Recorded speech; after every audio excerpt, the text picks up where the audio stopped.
Miren, señores, ustedes ven que aquí andan andan al grito, ¿no? De que persecución, qué sé yo qué, qué sé yo cuánto, por los casos y esos. Y cuando le presentan a uno todas las cosas que salen ahí, uno dice, bueno, bro, la verdad es que mucho hasta Dios lo ve y esto llora ante la presencia de Dios, ¿no? Pero bueno, mire, para que vean que donde quiera se cuecen habas. Allá en China lo fusilan cuando hacen cosas a lo interno, pero cuando la hacen afuera, no, porque esa es la manera que ellos hacen negocio. Y I know what it's talking about. Yo sé lo que le estoy diciendo.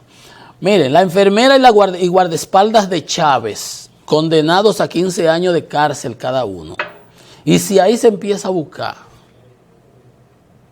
mire, las cosas que se encuentran, usted ni se podrá imaginar. La ex tesorera nacional de Venezuela, Claudia Patricia Díaz Guillén, y su esposo Adrián José Velázquez Figueroa, fueron condenados este miércoles en Estados Unidos a 15 años de cárcel. Tienen que restituir 136 millones de dólares y pagar una multa de 75 mil dólares cada uno. Ya usted ve. Ahora podrán decir que eso fue persecución política. De Chávez, los socialistas, los serios, los que están. Eso no tiene nada que ver. El poder corrompe y el poder absoluto corrompe absolutamente. No hay check and balance, no hay control. Por eso los gobiernos, cuando son inteligentes, deben auspiciar que haya críticos, que haya crítica, que haya oposición. No es aplastar la oposición, es permitir la oposición y los medios y las denuncias de los programas y la gente. Eso te ayuda a hacer un mejor gobierno. Porque cuando viene a ver, te duerme y tú crees que te la está comiendo y te pasan los 3 años y cuando viene a ver te dan aquí, mira, en la mamacita. Y tú dices, cójanle la placa que fue un camión que me dio. Y no sabe por dónde fue que te dieron. Entonces, fíjense ustedes, donde quiera se cuecen habas.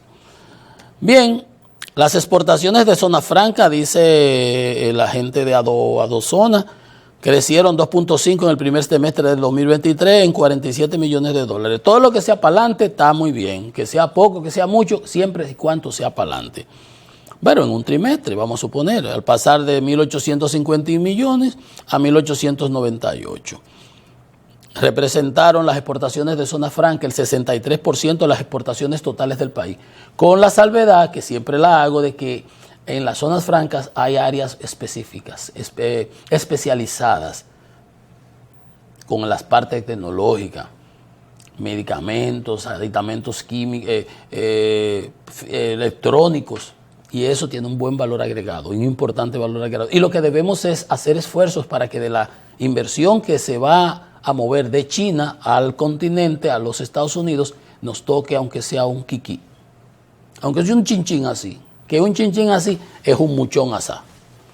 Bueno, productos agroindustriales, solo artículos de plástico, metales y manufactura, productos eléctricos 9.7 crecieron y los dispositivos médicos, que es donde yo les recargo 9.7. Por otro lado, también importante, recibimos 2.8 millones de visitantes en el primer trimestre, superamos con un 11% lo del 19 y con un 21% el año pasado 22. Llegaron 740,000 turistas en el marzo, un buen récord, una buena cifra. Qué bueno, y eso es cosa que nosotros tenemos que seguirla potencializando.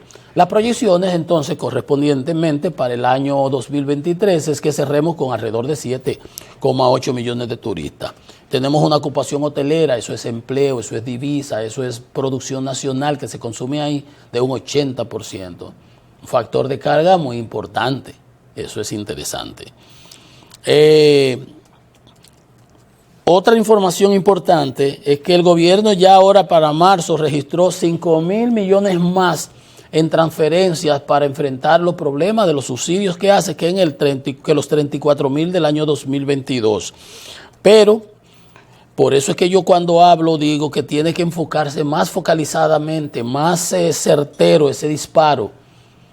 Porque mucho dinero, pero no tienen ese impacto importante en cuanto a la inflación. Y ahí es donde el gobierno, entiendo que ese es el objetivo del gobierno. Eso es lo que quiere, impactar en la inflación. Pero no por mucho madrugar amanece más temprano. Aquellos 67 productos fue un despropósito. Claro, se financió harina, trigo, cosas, insumos, eso estuvo bien.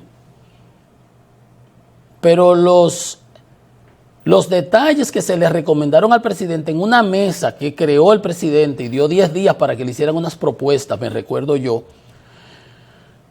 de que se le dijeron, por ejemplo, presidente, de que se cobre el valor del flete del 2019, antes de la pandemia, que se dispararon, ¿verdad? De un contenedor de $2,000 se metió hasta 20,000.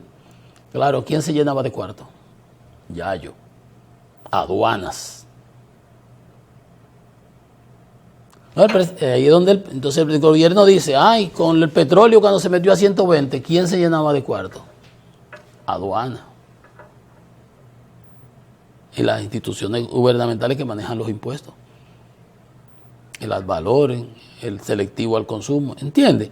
Entonces, bueno, es un trade-off, una especie de balance, compromiso. Quiero esto, pero eso tiene un impacto. La inflación es el impuesto más importante y más regresivo y más calamitoso que puede experimentar la sociedad. Entonces, por eso, usted tiene que tratar de manejarse de la mejor manera posible, porque el dinero te hace falta, pero tenías dinero y no ejecutaste las obras. Tenías dinero. Mira lo que dice este ministro. La renta social, este Montoro, la renta social, oiga lo que dice Montoro, el ministro de Aznar, dice, la renta no crece y lo que persiste, la renta, los ingresos, y lo que persiste es la desigualdad social, puesto que el fenómeno de la inflación, que es el más perverso de los impuestos, ¿entendió usted? La inflación es un impuesto. Lo que hace es acentuar el desequilibrio social. Entonces, cuando el gobierno recibe dinero por allá, y si lo enfocara desde el origen ahí en las aduanas, los precios de esos insumos hubieran bajado. Él hubiera dejado de recibir más dinero. Pero ¿para qué tienes dinero si no vas a hacer nada con él? Que fue lo que pasó durante los 2 primeros años. Ahora en este trimestre se ha acelerado el gasto de capital. Pero en los 2 primeros años fue lamentable la situación. Es más, se emitieron unos bonos para el año 2021 que fueron más de lo que se necesitaba y se estuvo pagando intereses por ese dinero ocioso para tenerlo en caja. Una aberración en términos de administración de reservas. Pero ahí está. Vamos a hacer una pausa, amigos. Esto es Economía y Mercado. Venimos en breve con más.